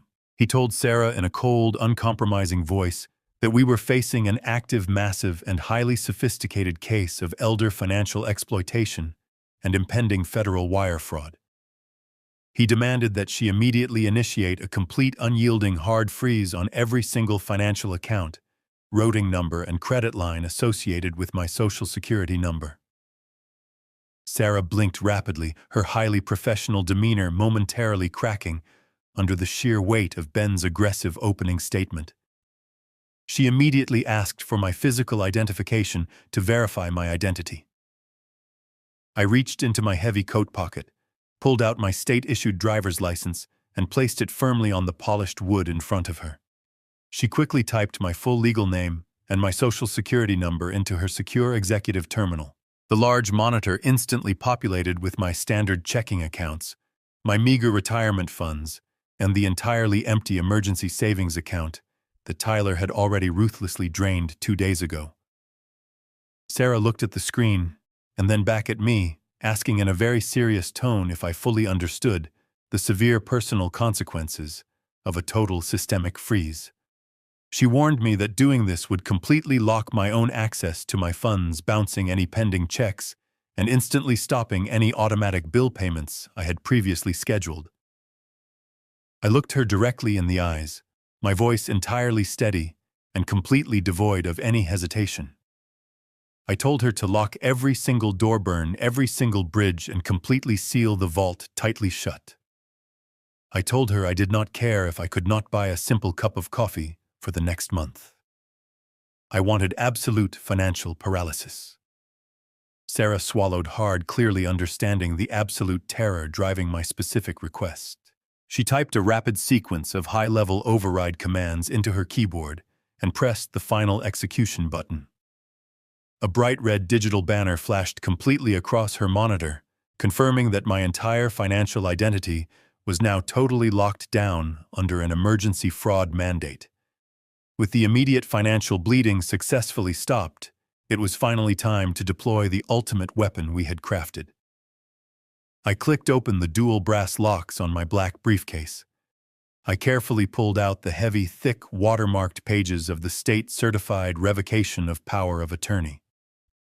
I handed the legally binding documents directly to Sarah.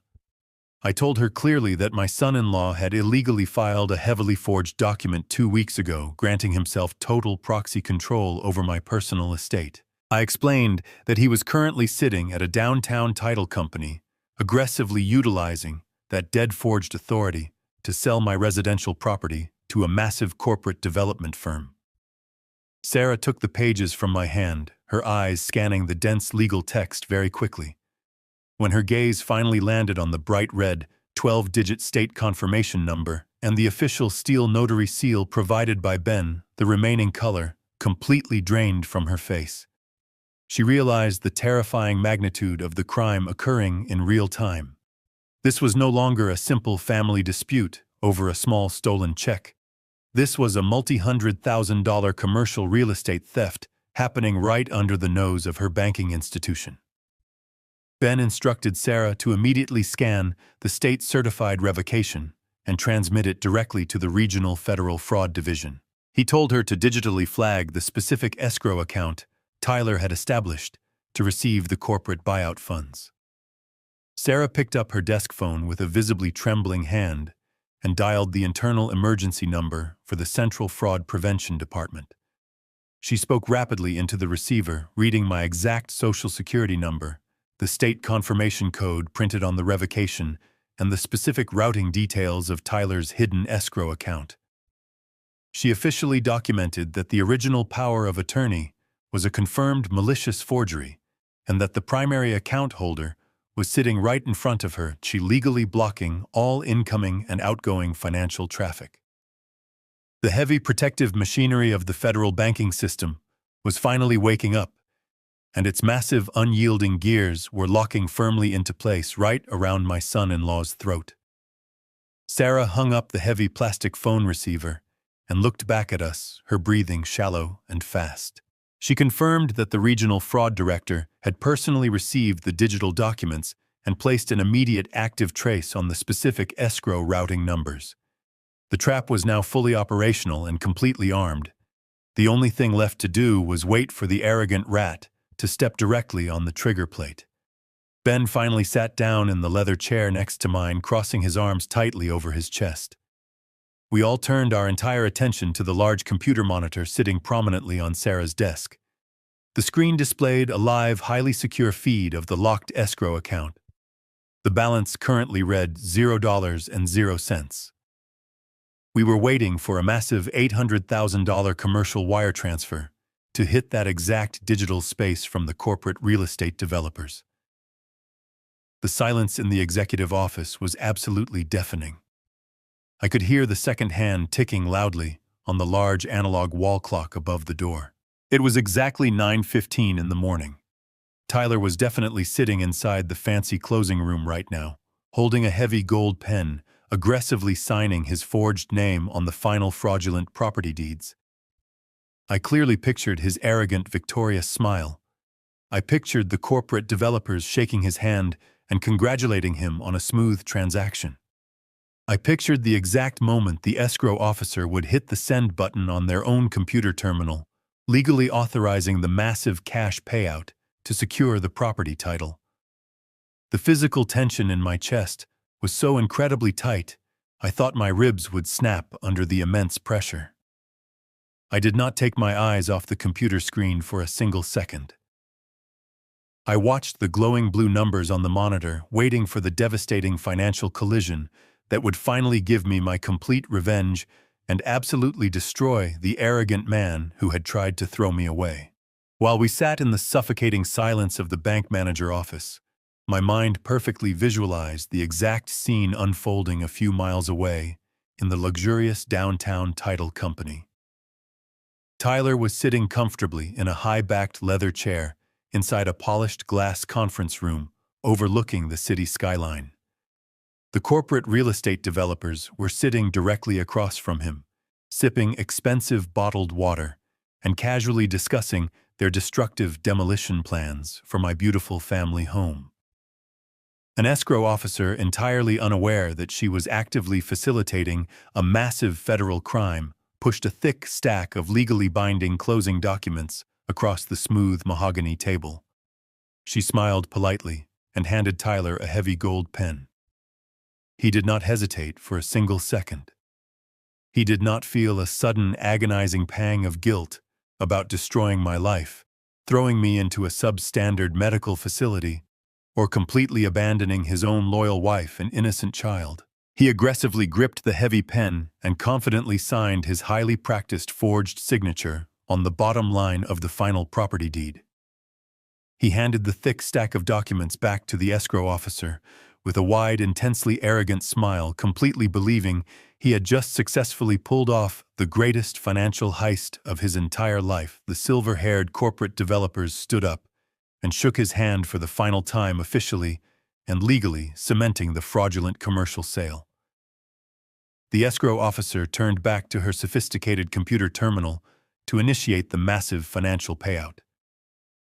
She carefully typed in the specific routing numbers for Tyler's hidden escrow account, officially authorized the transfer of $800,000 in liquid cash, and pressed the final execution key. The digital money instantly left the massive corporate development account and shot through the complex, invisible web of the national banking system, heading directly toward the massive, reinforced brick wall I had just meticulously built. Back inside the secure executive bank office, my eyes remained completely glued to the large, glowing computer monitor sitting prominently on Sarah's desk. The digital clock on the bottom corner of her screen clicked silently to exactly 9:30 in the morning.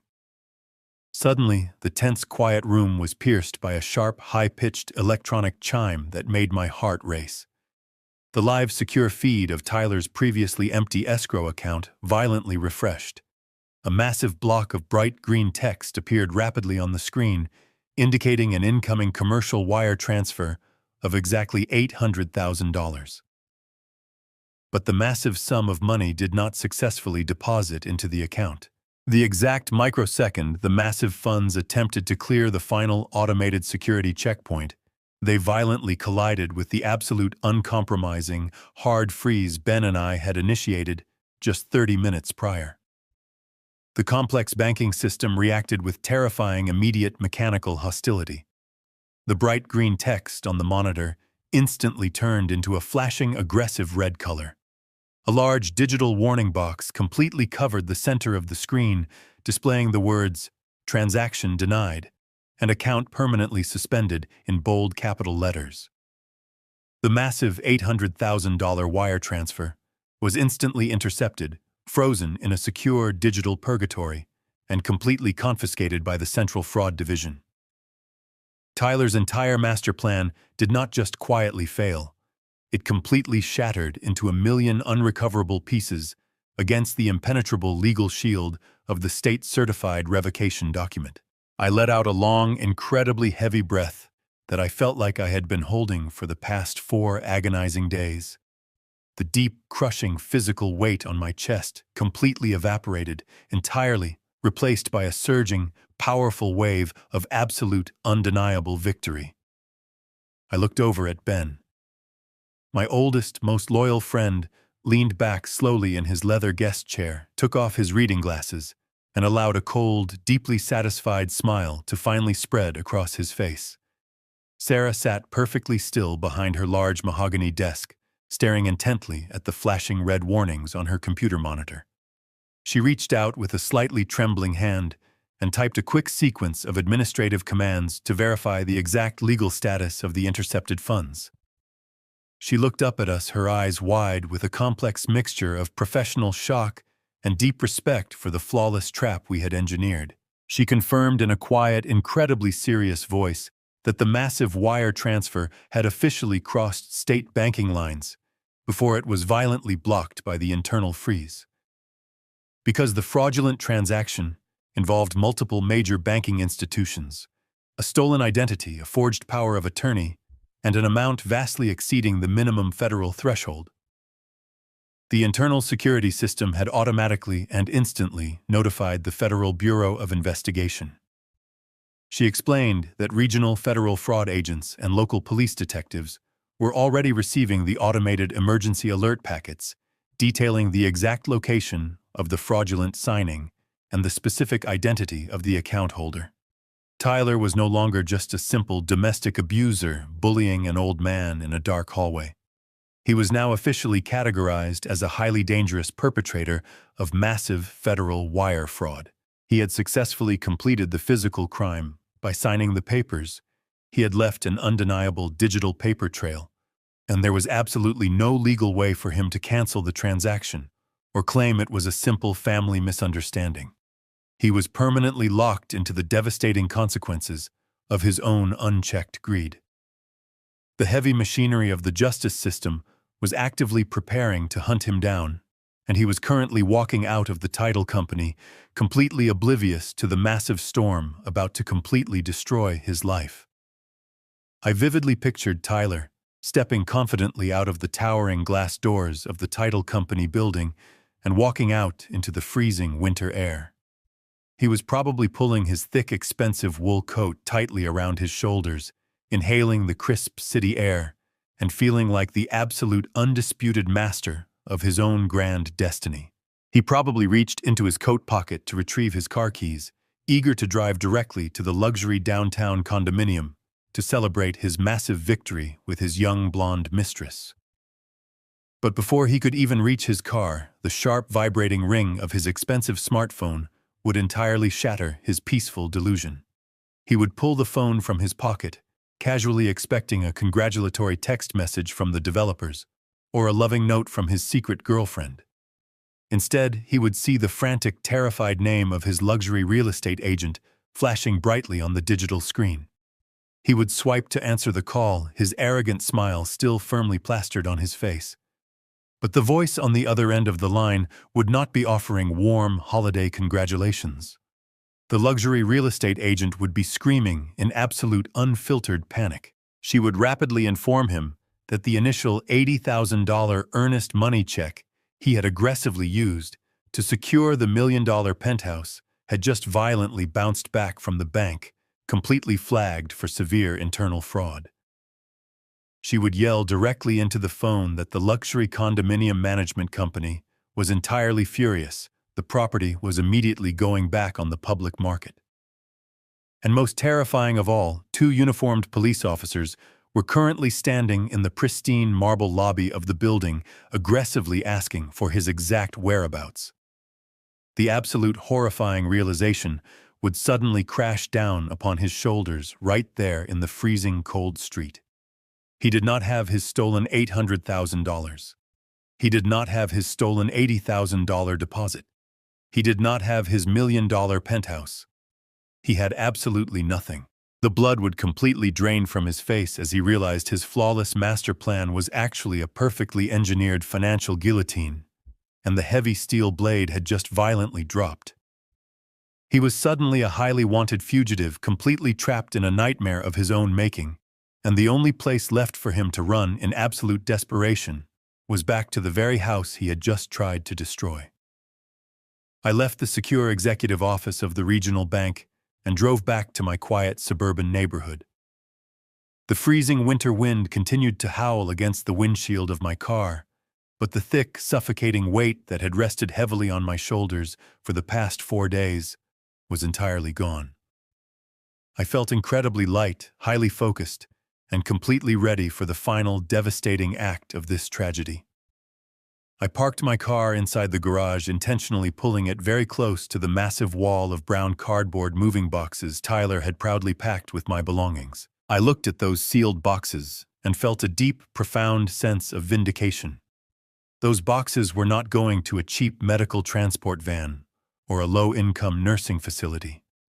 They were going to stay right here in my beautiful home, exactly where they belonged. I unlocked the interior garage door and stepped into the warm, familiar hallway of my house. The property was completely silent. My daughter Natalie had taken my grandson Mason to a holiday winter festival downtown, completely oblivious to the massive financial explosion that had just occurred across the city. Her absence was a temporary blessing. I needed the house to be entirely clear for the violent storm that was rapidly approaching our front door. I walked directly into the center of my spacious living room. I slowly took off my heavy winter coat and draped it neatly over the back of the sofa. I walked over to my favorite dark brown leather armchair, the specific chair I had sat in every single evening for the past 2 decades. Tyler had recently joked that the chair was too old and ugly for his new modern aesthetic, openly planning to throw it into the local city dump the moment the corporate house sale was finalized. I sat down heavily in the comfortable leather seat, resting my hands firmly on the wide armrests. I assumed the physical posture of a man who was entirely in control of his own domain. I did not have to wait very long for my reinforcements to arrive. Exactly 15 minutes after I returned home, a dark, unmarked sedan pulled quietly into my driveway. I watched through the large front window as Ben stepped out of the vehicle, followed closely by 2 men wearing dark, heavy winter suits and thick overcoats.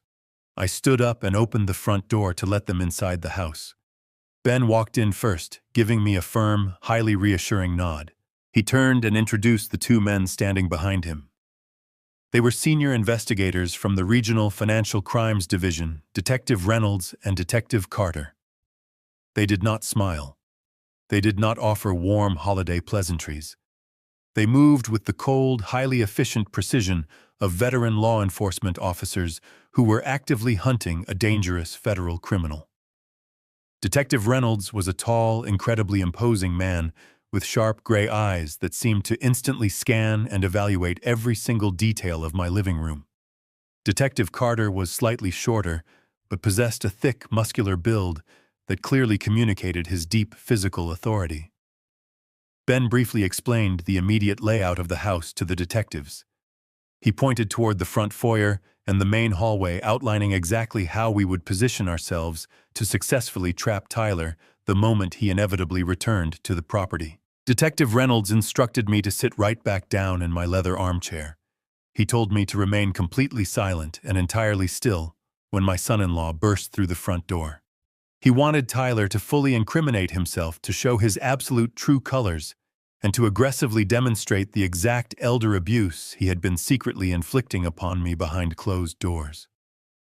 Ben stood directly to my right side, his arms crossed tightly over his chest, his face set in a look of absolute unyielding legal judgment. The two federal detectives positioned themselves perfectly in the deep shadows near the wide archway of the living room, completely out of direct sight from the main front hallway, but perfectly positioned to instantly block any attempt at a physical escape. We formed a silent, impenetrable wall of absolute justice, and we waited in the quiet house for the desperate criminal to arrive. The suffocating silence of the living room was suddenly broken by the loud, aggressive sound of a car engine roaring down the quiet suburban street. Through the large front window, I watched Tyler Lee's vehicle violently jump the curb and skid dangerously across the snow-covered driveway. He slammed on the brakes, throwing the car into park before it had even completely stopped moving. The heavy driver's side door flew open, and Tyler practically fell out of the vehicle. He did not look like the arrogant, highly confident millionaire who had walked out of my kitchen just a few short hours ago. His expensive, tailored winter coat was completely unbuttoned and flapping wildly in the freezing wind. His silver silk tie was violently loosened around his neck. His face was entirely flushed with a dark, terrifying shade of panicked red. He was moving with the frantic, highly reckless energy of a cornered animal, desperately searching for a way to survive. He aggressively stomped up the concrete front steps, completely ignoring the icy patches on the ground. He did not bother reaching into his pocket for his house keys. He simply raised his heavy leather boot and violently kicked the solid oak front door right near the heavy metal handle. The door shuddered under the immense physical impact, but remained securely locked. He kicked it a second time simultaneously, twisting the doorknob with aggressive, panicked force. The heavy deadbolt finally gave way, and the thick oak door crashed loudly against the interior hallway wall. Tyler stormed into the front foyer like a completely unhinged madman. He immediately began screaming my name at the absolute top of his lungs. His voice was completely raw, echoing with a mixture of intense, uncontrolled rage and absolute, undeniable terror. He demanded to know exactly where I was hiding. He screamed that I had done something incredibly stupid to the bank accounts and that I needed to fix the massive error right this very second. He stomped heavily down the hardwood hallway, violently throwing his expensive briefcase against the wall, clearly intending to completely intimidate and physically threaten the weak, helpless old man he firmly believed he had completely conquered. He was entirely operating under the pathetic delusion that his cruel, dominant tactics from the past 4 days would instantly force me into complete submission. He reached the wide archway of the living room, his hands balled tightly into aggressive fists, his chest heaving heavily with panicked exertion. He took one massive step into the room, his dark eyes frantically searching the space for his victim.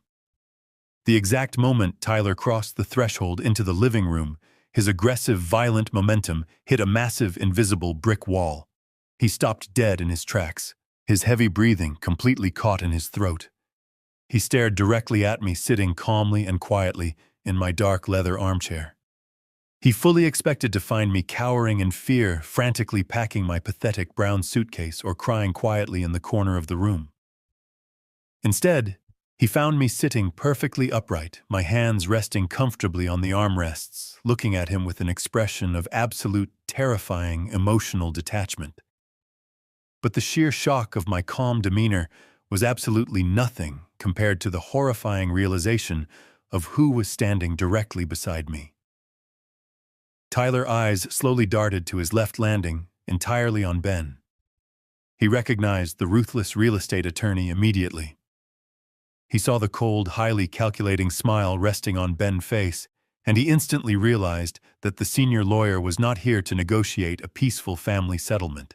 The thick, arrogant delusion Tyler had been breathing for the past 2 weeks began to completely evaporate from his lungs. Tyler took a slow, highly uncertain step backward, instinctively trying to retreat toward the open front door. But before his expensive leather shoe could even touch the hallway floor, Detective Reynolds and Detective Carter stepped smoothly and purposefully out of the deep shadows of the archway. They moved with absolute terrifying synchronicity, instantly cutting off his only physical avenue of escape. Tyler rapidly snapped his head toward the two imposing strangers. His eyes immediately locked onto the heavy gold federal badges, clipped prominently to the belts of their dark trousers. The absolute, unadulterated reality of the massive trap he had walked into completely crushed him in a single devastating second. The aggressive, angry flush entirely drained from his face, leaving his skin a sickly pale shade of absolute white.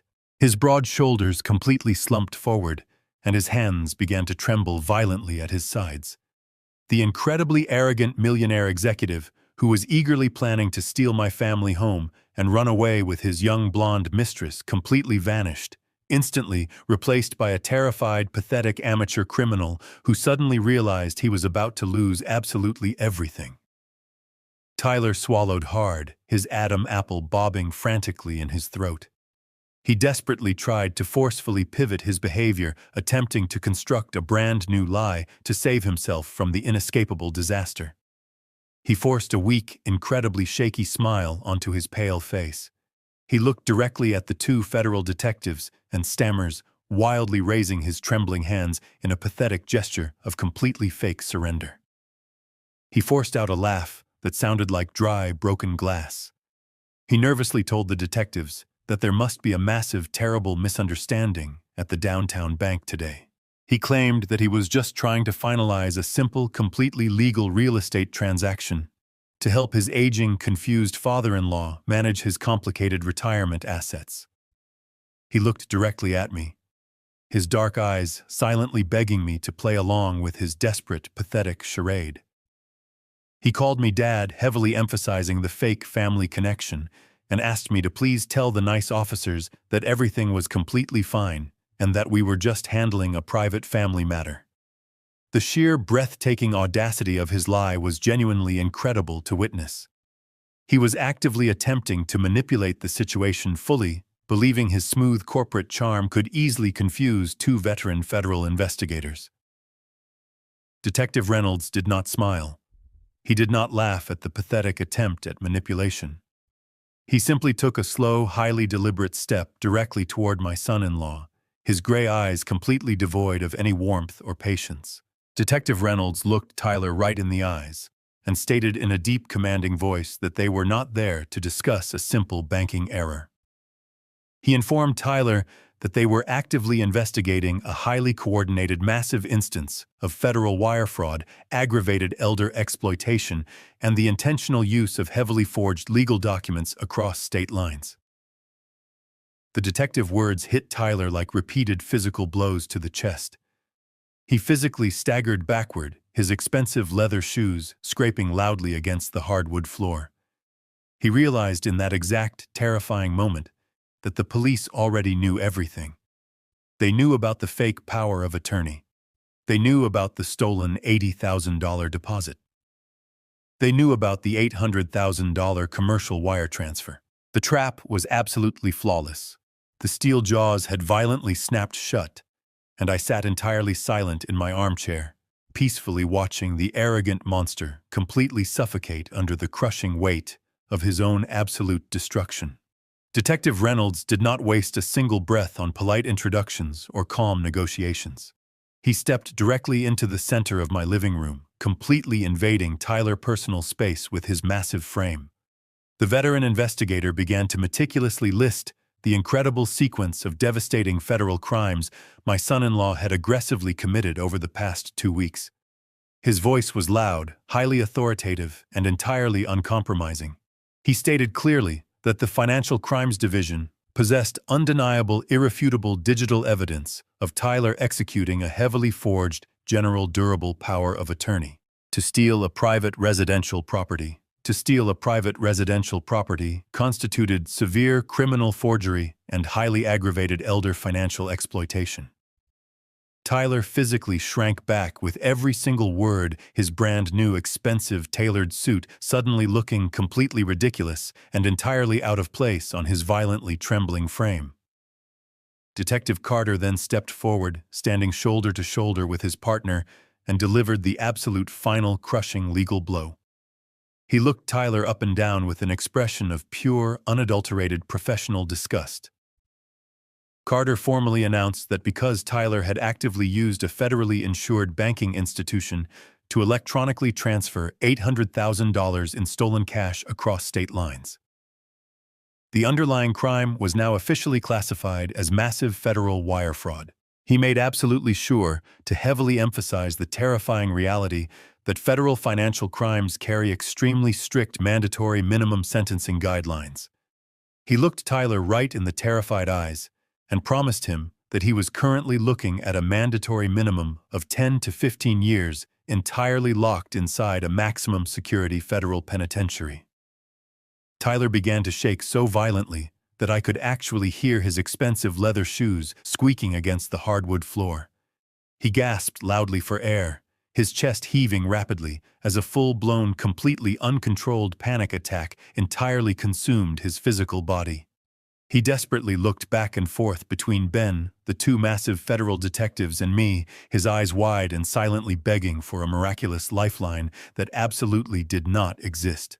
Right at that exact highly terrifying moment, the heavy wooden back door of the kitchen violently swung open. My daughter Natalie walked into the house completely oblivious to the massive life-altering storm currently raging inside the living room.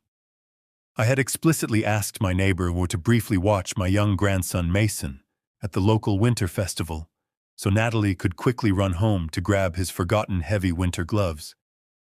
She walked down the hardwood hallway humming a very cheerful holiday song, holding her car keys casually in her right hand. She stepped through the wide living room archway and froze completely solid in her tracks. She saw the two towering, unfamiliar men wearing heavy dark winter coats and displaying gold federal badges on their belts. She saw her husband, pale, violently trembling, and entirely backed into a tight corner like a terrified, trapped rat. She looked at me sitting entirely calm and completely silent in my dark leather armchair, and pure, unfiltered confusion immediately washed over her tired face. She took a slow, highly uncertain step toward Tyler, instinctively wanting to comfort the man she genuinely believed loved and protected her.